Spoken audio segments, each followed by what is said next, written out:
Hi everyone, just checking to make sure that you can see Martin Bosley, our guest today. Welcome back, Martin. And Tony over my shoulder. And I might just bring this down a little teeny bit. We were talking about when I did TV in the States, did I have a camera operator? And yes, I did. And it looked a lot better. But my first news director said, learn how to do everything, don't learn how to shoot. Once you learn how to shoot, then they'll expect you to shoot. Oh, really? And you'll miss half the story, which is true. Oh, okay. Because you see how I was half here trying to type and listen to you. That's what happens, So, but then it became one-man band is what it's called. Then it became one-man band across the board just for, resource sake. Yeah. So unfortunately, it's not quite, Anyway, it doesn't look as rough as this when you have a professional. Are you into Queen? Yes. Did you see the biopic? No, I haven't seen it yet, no. No, not at all.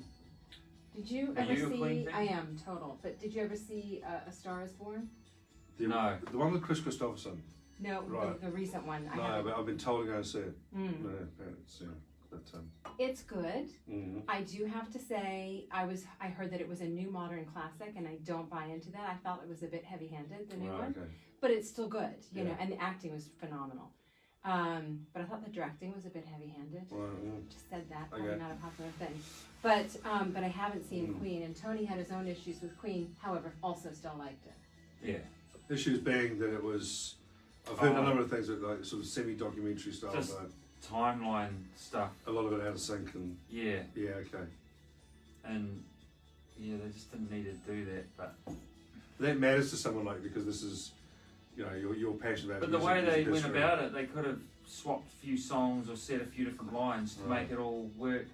Oh, okay, Yeah. I mean, so, I understand some bits they have to cram into 2 minutes of Freddie joining the band. I get that. Yeah, yeah. But when it's like, oh, let's write this song, it's like, but hang on, you've written that 3 years ago. By the way you're looking now, Yeah, right. you never yeah. looked like that when you wrote that. And Yeah, you wrote that in the 70s, not the 80s. You know, that kind of thing. And that, right, yeah. I mean, yeah, you're right. If it's not necessary, why do it? Because it detracts from your focus on the film. Then That's you're right. thinking About the about all the AIDS, lack of continuity. When he told the band he had AIDS was earlier on, I thought, okay, you kind of want to put that in the movie.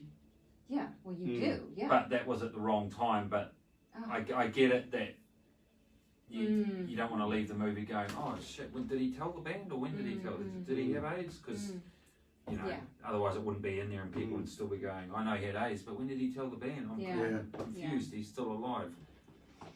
Well- So I guess they had to pick a point for him to go to the band, I'll make sure I do, which was wrong, but Yeah. I watched the Lady Gaga documentary on Netflix. I keep seeing that. Is it I'm good? not a Lady Gaga fan, but the documentary is fantastic. I love It's rock great. documentaries. I don't Yeah. even listen to music at all, and I love Yeah, watching and so rock does the documentaries. Okay, I love the Prime Rocks ones. Yeah, yeah. I like this. Yeah, she yeah. got her name from Queen, Radio Gaga. Oh yeah.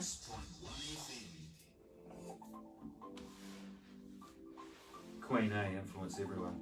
Yeah. So the other band, what are they called, the Beatles or something? Oasis. Oasis. Can you see that time? Hey you, yes I mean you. Are you ready to make your life pop? Well then welcome to Pop with Pallas. Find out how to follow your passion, discover your purpose, and express it with personality. Learn from people who have figured out how to do just that and are willing to share because, yep, they want you to make your life pop too. Welcome everybody, I am Pallas and I'm joined by co-host Tony Kemp. Afternoon. Radiant in a gorgeous sunshine yellow today. If you're watching on Facebook Live, you could see what he's wearing, which is great. Very eye-catching. I love ugly. That's the brand. That's the brand. Not that we are endorsing, we are just enjoying. And our guest today is an old friend, Martin Bosley. Welcome, Martin. Thank you. Welcome. And I've been Nice to be noticing your attire today. Black. Well, was the good. Wellington uniform. I look at slimming. No, you're wearing this very cool T-shirt. It Oh. says Le Lotus Bleu. Oh, this is my Tintin T-shirt that I bought in Hong Kong. I think it's Hong Kong. No, Singapore. I put it in Singapore. Oh, cool. Any Yeah, particular reason you wore it today? Are you sending a message? No, it's just Although you since no. we have talked last, you have had adventures around the world, Mm. a la Tintin. In a way. Yeah, indeed. Yeah, no, it was. I was just stumbling through market. I've been to Hawker Chan is the name of this. It's not even a restaurant. It's a street food stall in Chinatown in Singapore. And it's got this one Michelin star. It was given a Michelin star a couple of years ago, and it was basically just Hainanese chicken. It's the only dish that he does. In a food truck. It's a And it has a Michelin not star. a food truck in a Chinese, in Chinatown. In Singapore. okay. So Yeah. there's hawker stalls everywhere. You can get everything. And this guy was given a Michelin star. I was like, well, I've got to get there and make it there. And so I went and queued and I had the Hainanese chicken, which was. It was great. Was it Michelin? Probably the cheapest Michelin star I've ever had in my life. There's the selling point right there. Yeah, and it was great. And as I left, I sort of wandered around Chinatown, and I stumbled across this Tintin shop, which is just selling all things Tintin, and it was extraordinary. And I wandered in and got caught up in the hype, I guess. But there was Yeah, it's a great T-shirt. I actually ended up buying a whole heap of stuff in there. Oh, yeah, it was just you don't see shops like that here, right? It was just dedicated to the one thing, the one character, the one like the one comic, whatever. You it was see just, more of that in Asia, don't you? Yeah, absolutely, and and it was a great little store. And just after my Hainanese chicken lunch, Yes. which cost me all of $6, it was off I went. It was a great afternoon. Well, Did you get some salt and pepper shakers, Tintin ones, or? Tempted, eh? It was really tempted. So a few bits and pieces. I'm mindful that we have dived right in, but there may be some out there, some very far away from New Zealand, actually, who may not know who Martin Bosley is. He is a former restaurateur, founder of the Wellington City Market, and now roving chef and roving creative and culinary consultant. So you are doing... And fishmonger. Okay, just adding that to the list. Yeah, just added in. Yes, I'm just sort of overwhelmed because I only met you when I started doing, let's try that again, the Happiness Idea radio show here at Wellington Access Radio. Tony and Martin and I and Patricia Sexton were all on the same radio show together. So we sat right here and got to know one another. But then we all sort of got busy in our own lives and went separate ways. And since then, I have watched Martin because I knew him. I went to your restaurant when it was opened, and this was when we did the radio show. The restaurant had closed down, and so you had been starting your process of reinvention, and I thought I would love to know what you're doing now. So we've invited you on to talk about the recipe for reinvention that you have come up with. So do you have a recipe for reinvention? It's a recipe. I like the analogy that there might be a recipe for it. I think maybe it's not supposed to be a recipe, but there were a number of steps that I took, and they weren't initially conscious. It was just me finding my feet. So after the restaurant closed, it was one of the worst things that had happened to me. I was grief stricken, and I went through those sort of stages of grief as well, without realizing that's what I was going through. But I just, I'm not the sort of person to sit around and feel sorry for myself. I knew that I had to get out of bed and put my feet on the floor in the morning and just move forward in a direction. And who knows where that direction was going to take me. And let me just ask you at that point, that's part of the challenge, isn't it? When something like this happens to us, because it wasn't your choice necessarily. No, it wasn't. No. To shut down the restaurant, then we're faced with this vast possibility or emptiness, depending on how you choose to look at it. It was an emptiness. I just one day I had this restaurant that was vibrant, that had staff, that had customers, and the next day I had no lease and I had no restaurant anymore, and it was like stepping into this void. It was just this vast emptiness of suddenly I had nothing. And for 13 years of that restaurant, I was defined by it, and it was defined by me, and all of a sudden we didn't have each other anymore. And my office, which had always been over the road from the restaurant, which I still had as a space.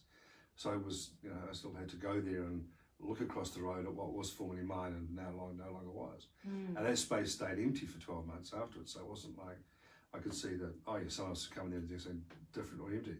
I just had this sadness every day of like going, what's happening to that, to that void in and of itself.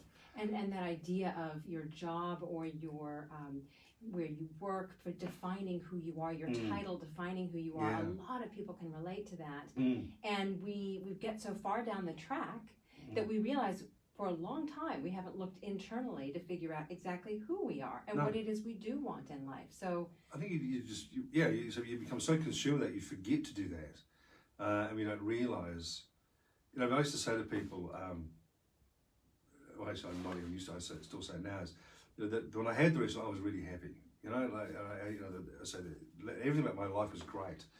I had this restaurant and I was doing these great things, and so I was happy. When I look back now, I go, that was just a version of happiness but was contingent on so many other things being in order for that happiness to exist. Now I'm the happiest I've ever been, and that's just been, I genuinely mean that. When people say that, they look sort of surprised and stunned that you could actually be that kind of happy. But it's like you can be. I've made it that way, and I did it by, first thing was I changed the language that I was using, and that was, and I think that became key. I think if you change the words that you use to describe certain things, particularly feelings, then you start to believe they become self-fulfilling prophecies. So people would say, how are you? And I'd go, oh, good, pretty good, thanks. And they go, and they look at me sort of patronise me. I go, no, how are you really? And I try and pat my arm as if I was broken somehow. And I go, no, I'm actually okay. I'm good. But I started to say, I just said to somebody one day, they said, how are you? I said, I'm full of joy. They're a little bit sarcastic. I went, oh, really? Well, that's amazing. I mean, actually, that worked quite well. So the next person I said, I'm full of joy, or I've never been happier, or I'm full of happiness, or I'm feeling blessed, or whatever language that was better than I'm good, thanks. Yeah. And gradually that became a thing, and actually that's what started to happen. Like, so before you actually felt that way, you were saying that I was saying that, way. I was saying that I felt that way, yeah. And gradually I thought, actually that is the way I feel, and I am really lucky, and I do feel blessed in so many ways that, I look back now, 5 years on since the restaurant closed, the most fortunate thing that ever happened to me. Yeah, because and a lot of people say that after events like that. And it's hard. People have said to me, "Oh, how did you reinvent yourself after that?" I don't think I reinvented myself. I think this is possibly who I was. Let's use another analogy: boiling down. Yeah. Because you get so many other things in the mix of that recipe. So sort of boiling down to the essential ingredients. Which is, because you're familiar with my bomb model of passions and values and your core talents and your life experience. So what did it boil down to in terms of ingredients? Obviously the passion for cooking and creating, but what other passions and values? Because you're really leading a very value-driven life now. Yeah, I think I've always had a reasonably strong social conscience, and I guess I really tapped into that as well. Or maybe other people tapped into that. And through that, I found a degree of, I'm not sure salvation is the right word to use, but it kind of feels like it's the best explanation for it. That by working with others, particularly the work that I do in prison at Rimutaka Prison, and working with those men there and hearing their stories, that had a profound effect on my life. And still continues to do. It's been 6 years now with working with those men. Some of the things that they said to me at the time when the restaurant closed, and I was trying to get my life back on track. Some of the best advice I got from men who've been incarcerated for like 20 years. I'm thinking, how can this guy here have any clue or any offer advice to me as to what I can do about getting my life sorted? But actually, they said the most sensible things. Well, I'm going to pause you right there because I want to hear it, but we do want to take a quick break to give you a breather and then come back and hear some of what their words of wisdom were to you and what other kind of work that you're doing that combine both your passions and your values. We've got Someday We'll Be Together. Yeah. Any reason why you picked the song, or? It's just a dear friend of mine died several years ago, and he and I done business together, and we were quite close. And I just happened to be thinking about it the other day when he said, "What song do you want to play?" And this was a song that he played at his funeral, as his casket was being taken out of the church. And I think it's just got a great. I've always loved Diana Ross and the Supremes. Anyway, and I just it's just kind of, it feels good, and it just felt right the other day. Yep. Great, that's good for us here at Pop with Pallas on 106.1 FM. Here we go.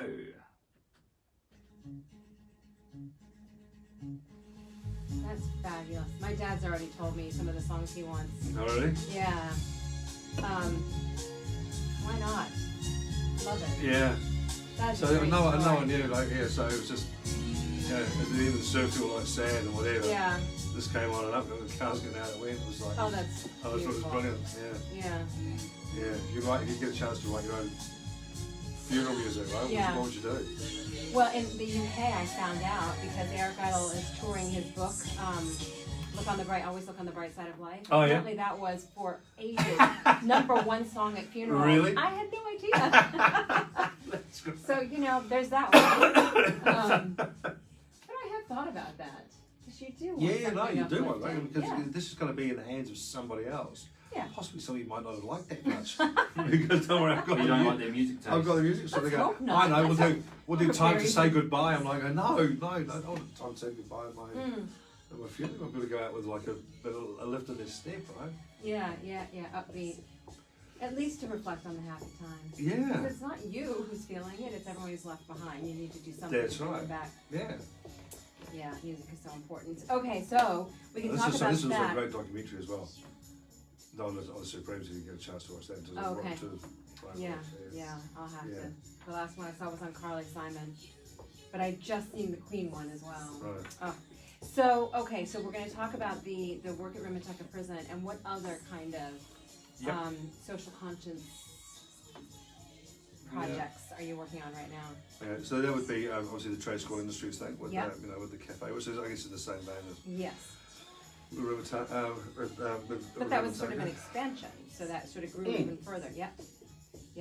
And then talking about how you are pursuing your passion in a different way, not as a chef, which to me has always been this overwhelming, not just because I'm not necessarily talented in the kitchen, but just that is a 24/7 job where you're thinking about it all the time. And you're up at the crack of dawn and you're up until late at night. I mean, how much sleep are you actually getting? 5 hours. And that's just not sustainable. No, it's not. No. Now it's literally at night. You were getting 5 hours, or you Yeah. are getting. No, it was. Yeah. Yeah, it's something you don't even think about. You don't even realise that's what you're functioning on. It just becomes the routine that is your life. You go through it. Yeah, not healthy. No. No, No. at all. Now I'm doing 7 hours, and I don't feel bad about sleeping until 10 o'clock on a Saturday morning, which never used to happen. I would never ever do that. Well, your body couldn't. I would No, imagine. exactly, Yes. yeah. And now it's like, no, I'm just going to stay for a bit longer and read Yeah. the book, read the paper. Yeah. I enjoy doing the cryptic crossword. Never had time to do things like that. Just I know. When I was in news and the kids were little, someone asked me about a book, and I said, "Oh, I haven't read that." And, "Oh, I Just pegged about ready you. to go back. Pegged you as a reader." Yes, I am. Sleep. yeah, I have to get sleep before reading. yeah. How close are you?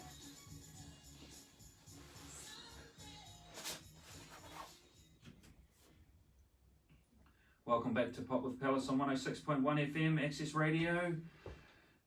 Very fine song. Thanks. Yeah. Yeah, pick me up in the middle of all of that.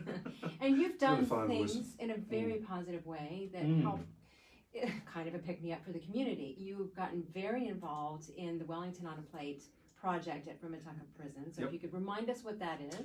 So that's been, 6 years now. So I go and usually into Rimutaka Prison, which is a maximum security prison, just out of Wellington, about sort of 30-40 minute drive. I start usually around late February, early March, and go in and work in the prison kitchen with 6 long-term inmates. And over the ensuing months, we work on dishes and a menu. We formulate a menu for the 3 dinners that we then sell tickets to as part of Wellington on a Plate, which is the festival that's held in August. And that has grown from, the first year we sold the tickets sold out in 14 minutes. Then a couple of years after that, they were selling out in 2 minutes. And the last 2 years, we had to go to a ballot system where people now enter a ballot and their names are drawn out by a computer. And last year, so we only have the 3 nights, 90 people each night, so 270 people. 8,500 people trying to buy tickets for last year. And how rewarding is that for you? I mean, it is rewarding to serve people in a restaurant, but this is something else. Yeah, something else. Yeah, and I think, and I tell this story a lot, and I do a lot of speaking engagements about it, where I relate what the work is and how we go about it, and the changes that it's had on the fundamental changes it's had on me and on the men as well. But I'm just the caretaker of the story. Like, it's their story. It's actually not really my story. There's an element of it which is mine, but the bigger picture really is about the men and what they have done and what they are capable of doing. And one of the great things about it now is we've got 4 guys who 2 are on parole, 2 are on release to work. all of whom are working within the Wellington region in hospitality, in cafes and restaurants, who are doing spectacularly well. You know, and I now meet them for coffee around the corner here. Oh, that's fabulous. And you know, and we have conversations about, like, you know, what's happening in their life and stress points. I mean, not that I'm, you know, a counsellor or anything for them, but now we're just like, now we're meeting outside prison, and we've carried on with those relationships. And you're mentoring. And it's a different world. A passion in them. And Yeah. That's really important. And they had no idea that these latent talents that they had, or passions they had, that they had no idea. And you know, I mean, one guy who's out served 18 years, and when I met him in prison 6 years ago, he had no idea what he was going to do, and he was terrified about getting out. He's like, you know, didn't know anything, was nervous about every, you know, where he was going to live, and was he even going to find a girlfriend again? He was going to be 54 when he got out, and all these sort of, you know, these things. And you know, when we started doing the Gate to Play program, you know, we just found a passion within him for baking and pastry work, and that's the way he's headed, and he's amazing at it. He's fantastic, and he had no idea this, you know, that it was there, that it was something he might enjoy doing. He's got a mind for it. He's got a talent for it. You said that some of the prisoners there helped you through your worst time. What were their words of wisdom? Well, I mean, you know, we don't just swear on here or not. It's only the S word, really, but it's just, That's right. it was really simple, and they basically said to me that I just had to get my shit together, right? And they said, you know, prison teaches you a lot of things. They, you know, went on and what it, you know, some of those things were, and they said, but at the end of the day, you know, when you've got no choice, you just got to get your shit together. And everybody else had said to me, oh, you know, you're like a phoenix, you'll rise and dust yourself off, and they all felt like, you know, sort of cliched platitudes.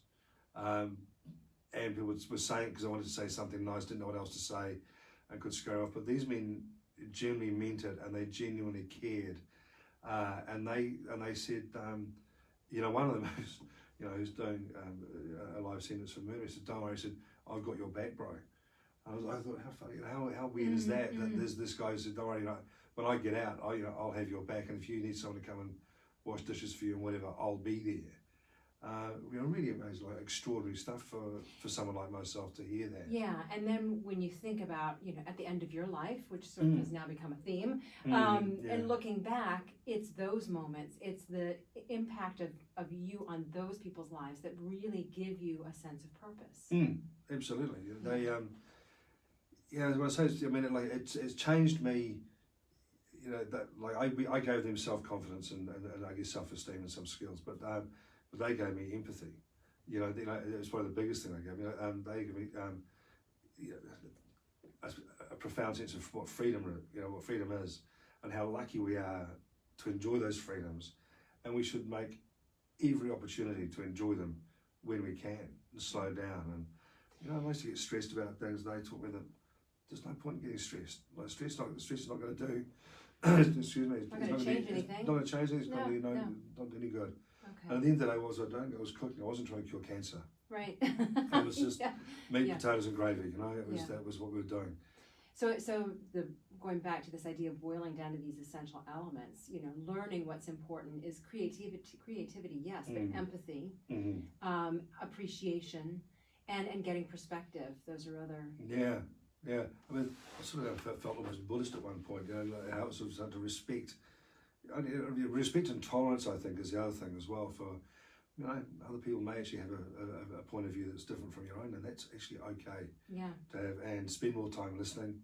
Yeah. You know, not so much talking at people, which is what I think I was doing, and imposing my, you know, it was my restaurant with my name over the door. So therefore, I thought, you know, every other person that came in had to have an experience that was personally endorsed by myself, and that was never going to be possible, really. Again, sustainable, not sustainable. Not sustainable at all, you know. And as you know, people's expectations can be, you know, too much sometimes. You know, there's nothing, and subjective largely. Yes. And there's nothing I can do about that. So there's no point in getting worked up about it. Yeah. Yeah, well, and it is fascinating because we have talked also about, well, first I have to say you didn't just work with those particular prisoners, then you went on to advise trade school industries, and we've had them here on the show. Yeah, great. They are training baristas in the women's prison, and they have this great cafe set up in Nai, which I go to every chance I can. Great. So definitely am endorsing that. Yeah. But then you also had this sort of transition of, okay, great, you're getting this perspective, you're learning empathy, you're boiling it down to what really matters in life, and yes, there's creativity, but there's all of this other stuff.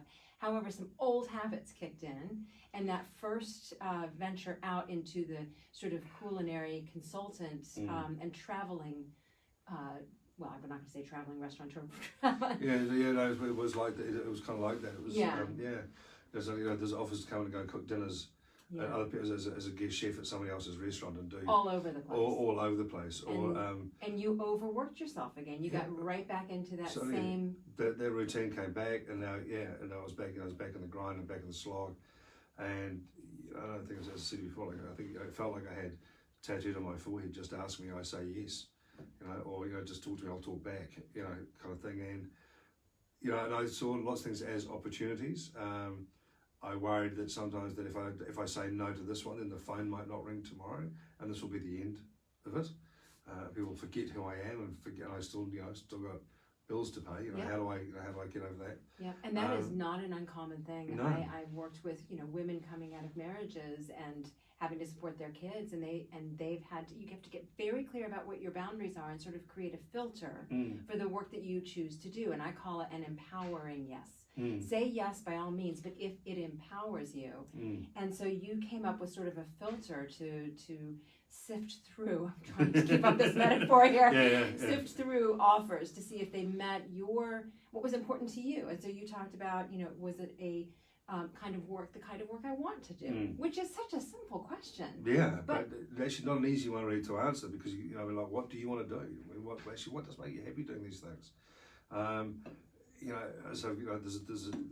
I value social causes, but I was doing far too many of them. So actually, which ones mattered? Yeah. Which if we're going to give the energy to it. Yeah. Then which one do I actually want to? I'm better to give more to these guys than to give myself too thin to everybody. Well, and also it's really good to look again using this BOM model from the pot process. Again, you have certain talents, certain things that you're very good at, and values and passions. They should build on what you're good at. So you could care about a lot of things. A lot of us have a lot of values, but then to be able to actually line that up with what you do best makes it a more powerful combination. And I'm looking over at Tony. I haven't given you a chance to jump in here at all, Tony, because I've been so excited about talking to Martin. I've been enjoying listening. Any questions for Martin? Not at this moment. Not at this moment. I reserve judgment. It's like good cop, bad cop. I'll be getting to you. Yes, that's right. You'll be making an assessment later. Actually, for someone who did own a restaurant and had a career, I always think, when the doors shut, was money a problem? Like at home, if I didn't work here or in the band I'm in, it'd be a problem. Yeah, no, absolutely. I think it'd be a problem for most people. How do people kind of cope with it? Because that's a big stress. It's huge. I think people always assume restaurateurs have got loads of money. I don't know why. They think you just got pots of money stashed all over the place, and they think you drink $100 bottles of Pinot Noir for dinner, with dinner every night, and you live this life of excess. Most of the restaurateurs I know, probably actually would struggle to buy a new pair of jeans. It's time and money. Time to get out and and go and get them, but also the money.